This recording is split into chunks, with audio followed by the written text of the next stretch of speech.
ஆதிசங்கரர் இயற்றிய பல அற்புதமான ஸ்லோகங்களில் ஒன்று சிவானந்த லஹரி. சிவனை பற்றி அப்படியே அலைகள் மாதிரி நம் மனசில் ஆனந்தம் பரவும்படியான அற்புதமான ஸ்லோகங்கள் 100. அதில் 3வது ஸ்லோகம் திரைவேத்தியம் அப்படின்னு ஆரம்பிக்கும்.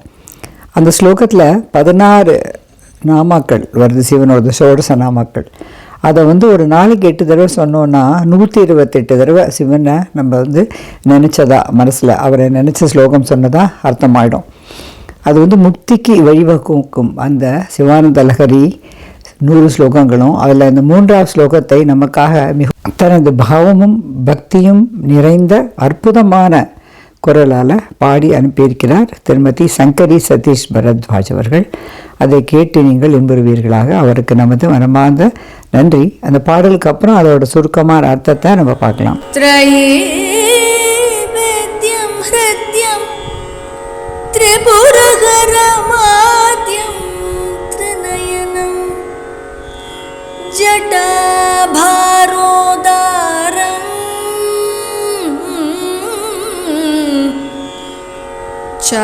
चलदुरगहारं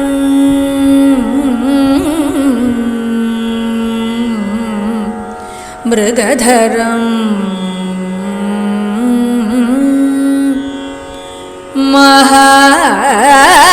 महादेवं देवं मयि सदय भावं पशुपतिं चिदालम्बं साम्बं शिवं अतिविडम्बं हृदि भजे. ஆஹா, என்ன அற்புதமான குரல்! இப்பொழுது அந்த 16 நாமாக்களுக்கான அர்த்தங்களை நம்ம சுருக்கமாக பார்க்கலாம். திரைவேத்தியம், 3 வேதங்களால் அறியப்படுபவனை. இன்னும்னா சம்ஸ்கிருதத்தில் 2வது வேற்றுமை உருவு.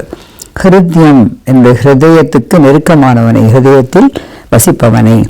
திரிபுரஹரம், 3 புறங்களையும் தன்னுடைய சிரிப்பாலேயே அழித்தவனை, அல்லது நமது சூக்ஷ்ம ஸ்தூல காரண தேகங்களை அழிப்பவர் அப்படிங்கிற உள்ளர்த்தமும் எடுத்துக்கலாம்.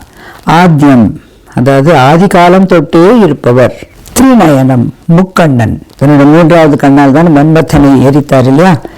ஜட்டாபாரோதாரம், தனது அடர்த்தியான கனமான ஜட்டாமுடியை தலையில் தாங்கியிருப்பவர்.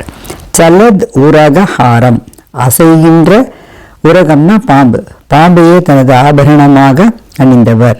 மிருகதரம், மானை கையில் தாங்கியவர். மகாதேவம், தேவர்களுக்கெல்லாம் தேவன். தெய்வம், எனக்கு பிடித்த தெய்வத்தை.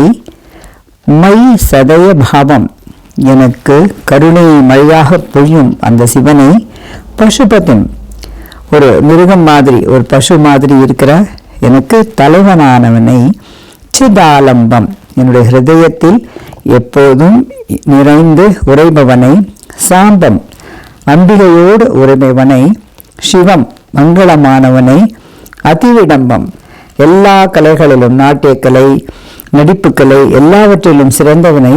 ஹிருதி பஜே, என்னுடைய ஹிருதயத்தில் வைத்து பூஜிக்கிறேன். இதில் அவருடைய 16 கல்யாண குணங்களை சொல்லி அப்படிப்பட்ட சிவனை நான் மனத்தில் வைத்து பூஜிக்கிறேன் அப்படிங்கிறதால 16 நாமாக்கள், ஷோடச நாமாக்கள் இந்த ஒரே ஒரு ஸ்லோகத்தில் எழுதியிருக்கார் ஆதிசங்கரர். அவரே சிவனுடைய அவதாரம் தான். ஆனால் நன்மேல் கருணை கொண்டு நமக்கு முக்தி அளிப்பதற்காக இந்த ஒரு ஸ்லோகத்திலேயே 16 நாமாக்களை அளித்திருக்கிறார் ஆதிசங்கரர். இங்கு நீங்கள் கண்ட அத்தனை சிவனின் ஓவியங்களையும் வரைந்து கொடுத்த திரு ராமையா அவர்களுக்கும் எனது மனமார்ந்த நன்றி. ஓம் நம சிவாய.